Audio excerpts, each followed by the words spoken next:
จะชิมดเลยพี่น้องตัวพี่น้องมันกินกล้วยนี่กินอีกเลยเบิ่งโอ้หายเบิ่งมันสิได้จากโตนึงหนึ่งสองสามสี่ในหาโตพี่น้องเลยหนูพุกพี่น้องหนูพุกลูกมันนี่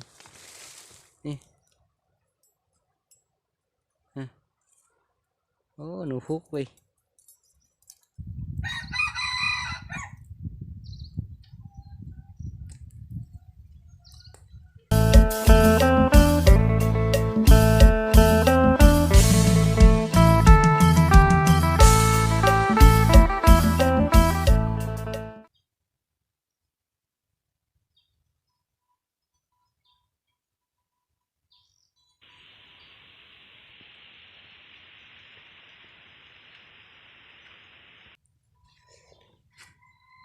ทักทายสบายดีพ่อแม่พี่น้อง FC โมสุคูสุคนยินดีต้อนรับเข้าสู่ซ่อง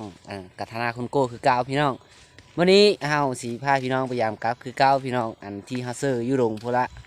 มือว่านนี้เฮากับบริท้ายให้พี่น้องเบิ่งเนาะว่าเวลาชื่อมันค้ำหาอันชื่อหาเลาะชื่อพอแห้งเนาะพี่น้องถ่ายคลิปก็คือมันสาลงบัดนี้เฮาก็ไปยาวเลยเนาะพี่น้องเนาะยุโรงพุระ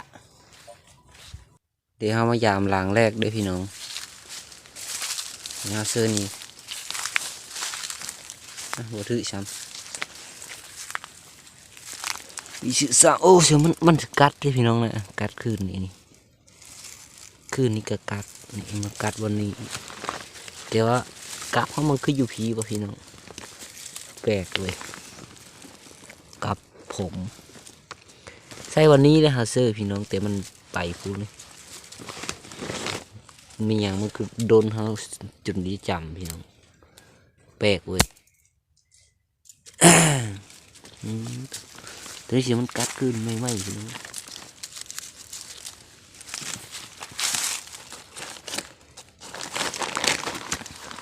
ไปลุ้นหลังต่อไปเนาะพี่น้องเนาะหากได้ยำกับหลังนึงมีแต่หญ้านี่เว้ยทางไปเนี่ยหญ้ามีอย่างพี่น้องดื่มเลยเหี้ยวพอพี่เลิกกินพี่น้องอินเหี้ยวน่าจะเป็นเหี้ยวเห็นพี่น้องเอ้ยเหี้ยวเห็นนี่คันมันกันโอ้เหี้ยวเห็นพี่น้องเหี้ยวเห็นสงสัยเห็นกินกล้วยพี่น้องคือมันเดี๋ยวไปเบิ่งมาไกลๆเนาะเห็นกินกล้วยพี่น้อง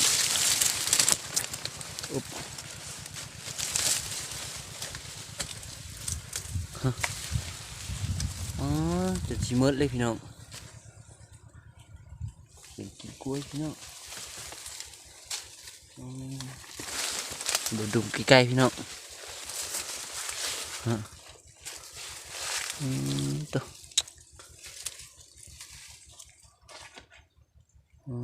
ตัวพี่น้องมันกินกล้วย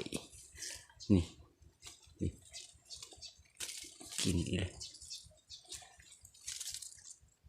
เฮากินเลยเนาะพี่น้องมันก็กิน ขอในนึงเลยกัน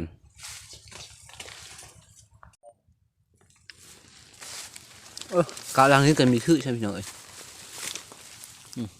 พี่หลักจิ้มหายเว้ยบ่เคยถือจากเธอนี่โอ้นี่ใหม่บัดนี่ดีใหม่เลย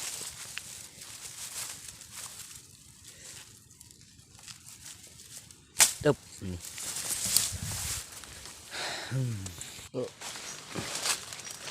เดี๋ยวมายามหลังนี่พี่น้องเขาเสื้อแทนนี้ถือแล้วพี่น้องถือแล้วเดี๋ยวเบิ่งก่อนพี่น้องเดี๋ยวเบิ่งก่อนนี่หนูแดงพี่น้อง ถือหนูแดงตัวบ่ใหญ่แบบนี้หนูแดงมันกัดมัน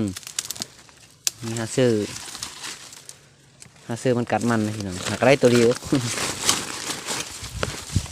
เดี๋ยวเข้ามายาวหลังนี้เนาะมันคือเดียวอยู่พี่น้องเสือไก่เดียวอยู่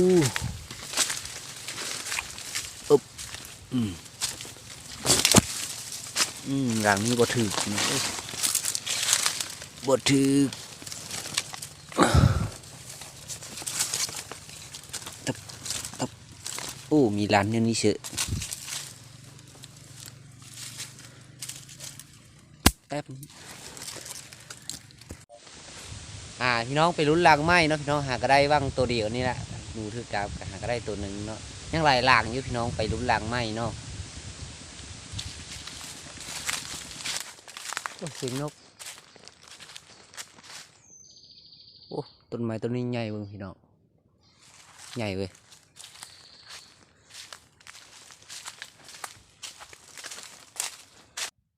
เดี๋ยวเอาปลาทงไว้นี่ให้สิเอายามรางนะรางนะแล้วก็รางนะเอาเป็นต่อเดียวเลยตายแล้ว ถือว่าโอ้ถือได้พี่น้องโอ้กับเหล็กคิดว่ามันบ่ถือมันก็ถือทั้งมวลเลยพี่น้องดูนี่หนูไม่ยังเบิ้งเข้ามาเบิ้งทองขาวพี่น้องเมื่อกี้นี่หนูแดงวันนี้หนูทองขาวนี่ทองขาวกองกับบุฟกัดปันใดเลยจุกมัน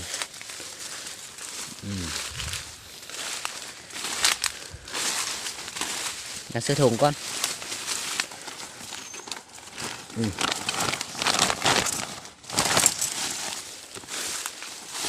เอานี่เดี๋ยวให้เขายามล้างน้ำแบบนี้เอาทางลืมบุกปลาเล่านี้ได้พี่น้อง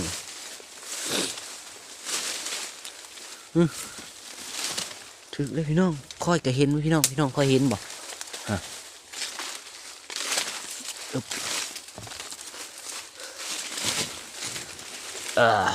นี่เบิ่ง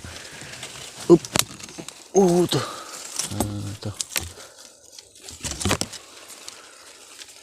เบิ่งพี่น้องอุ๊บตัวหนูมันยังพี่น้องมาเบิ่งจุกดื้อเจ้ากันนี่ตรงขาวมดเทิกได้พี่น้องนะตัวบักใหญ่นี่นะตัวนี้มันน้อยเบลอนี่นะเดี๋ยวซ้ำเห็นคนได้พี่น้องออกก่อนโอ้ยที่เขาลุงเบาะนะมันกลายเป็นต้นเลยพี่น้องโอ้เบิ่งกลายเป็นต้นพูดเลยขี้มันทั้งหมดนะพี่น้องลูก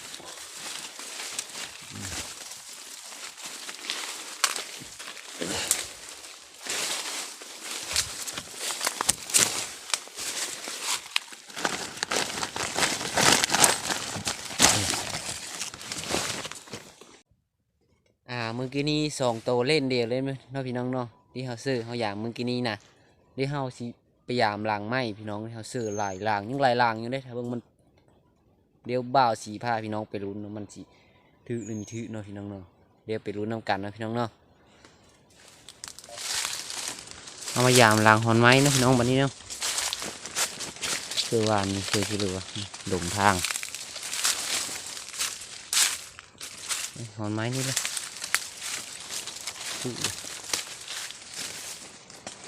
เก่งเลยนะของไม้พวกเก่งที่เขาซื้อแถวนี้มันมีชื่อซ้ำเขาซื้อทางมันทางหนึ่งเก่งเลยไปพูดละกากก้อน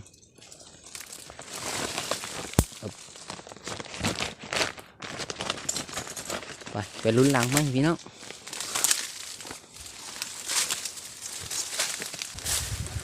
นี่กลายเป็นต้นได้ดังนี้เลยมาฮะตัวมันกัดหมุนมีตีแหละมันพี่น้องเป็ดในนึงเนาะเอาซื้อกัน เสื้อยูฟ้านี้เสื้อลึกลักนะเสื้อโอ้ยไม้ดีตาเยี่ยมกว่าอุ้ยถือโอ้ถือเลยพี่น้องเบิ้งตัวใหญ่ปันไดพี่น้องเอ้ยลูกน่าจะลูกมันนะตัวนี้เสือต้องข่าวลูกมันโบใหญ่ปันไดเสือพูดละลึกลับขนาดพาถงก่อนไป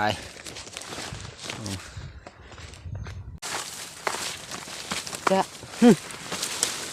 หลังนี้สุดที่ได้พี่น้องนี่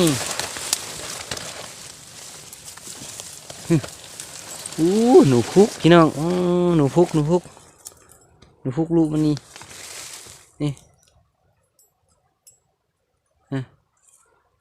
โอ้หนูพุกไปโตกะโอ้ยไอ้ปันไดนะลูกโอ้โมจนชิตึกเลยเดี๋ยวไปหยาบหลังไม้นะพี่น้องเนาะหลังแถวนั้นละ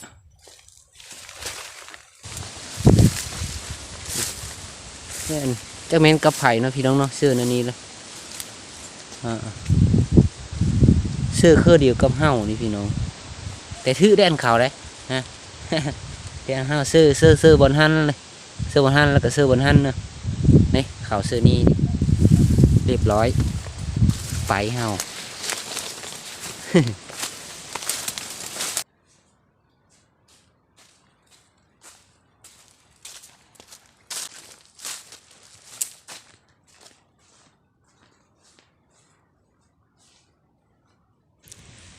ตอนนี้เฮามาฮอด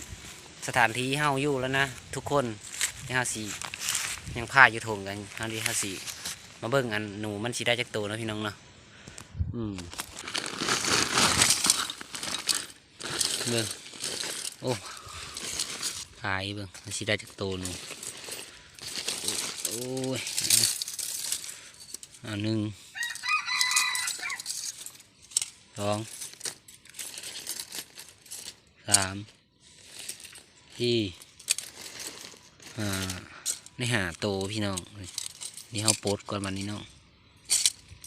โปดเอาเม่งอันนี้เป็นหนูท้องขาวนี่หนูแดงพี่น้องไม่เว้นหนูท้องขาวตัวนี้หนูแดงแดงก็สึกอยู่ ตัวนี้กับหนูท้องขาวก็เดียวตัวนี้เป็นหนูพุกลูกหนูพุกเลยเนี่ยนี่ก็โตเลยตอนนี้เดี๋ยวนึงน่าเลยมียู่นะหนูพุงมันแห้งพี่น้องนี่เฮาปลดหนูเอาก่อน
จีหนูก้อนพี่น้อง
มานี่ก็จี้แล้วพี่น้องเดี๋ยวเฮาสินำไปเจาะโอ้อุ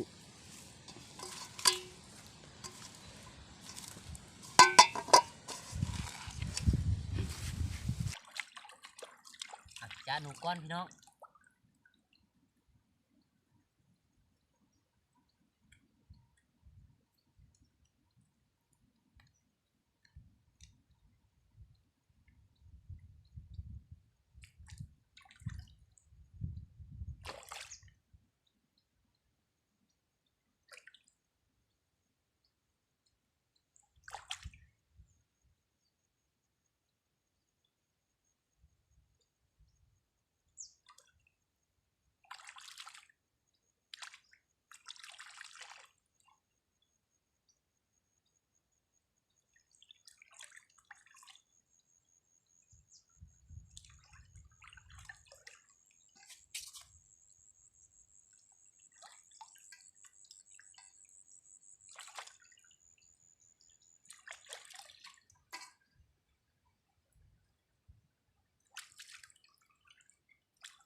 บ้านนี้ห้าสีมาเอาไว้ทุกคน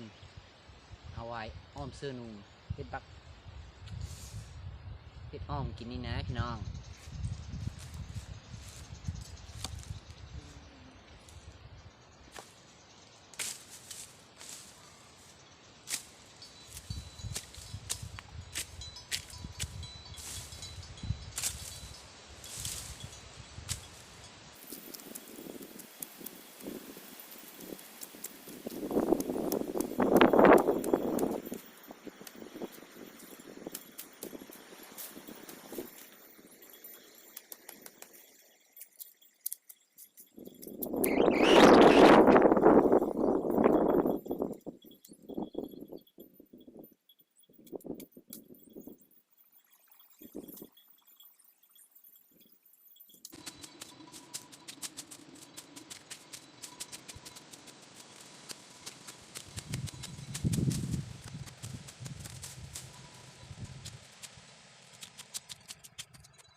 คุบน้ำมันไหลเขาต้องระวังทุกคนครับพอระวังนี่เจ็บแน่นอน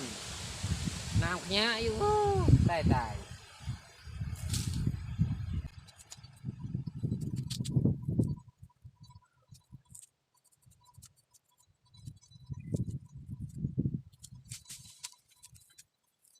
เขาได้แล้วว่าเขาได้ไหวมาเลยยาสีแกงเสื้อหนุ่มพี่น้องอ้อมมาแล้วกันเนาะอ้อมเสื้อหนุ่ม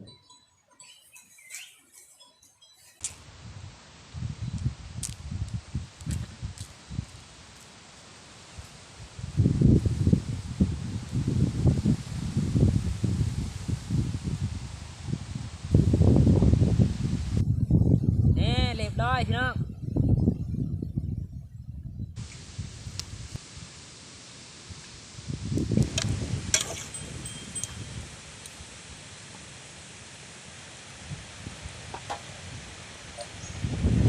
มาแล้วเราได้พี่น้องเบิ้งอ้อมหนูเสื้อวายแล้วก็เขาเบอร์พักอันนี้เกี่ยวปลาเบิ้ง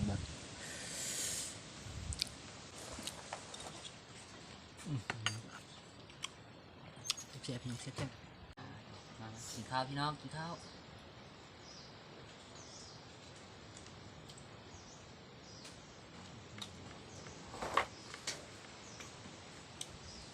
แม่ดู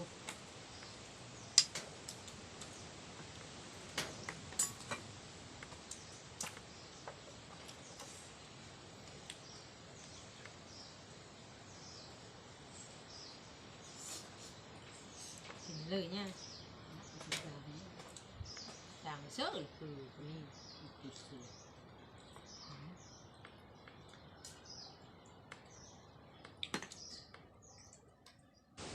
เดี๋ยวเฮาขออนุญาตกินข้าวกับพี่น้องคลิปหน้าพอกันไหม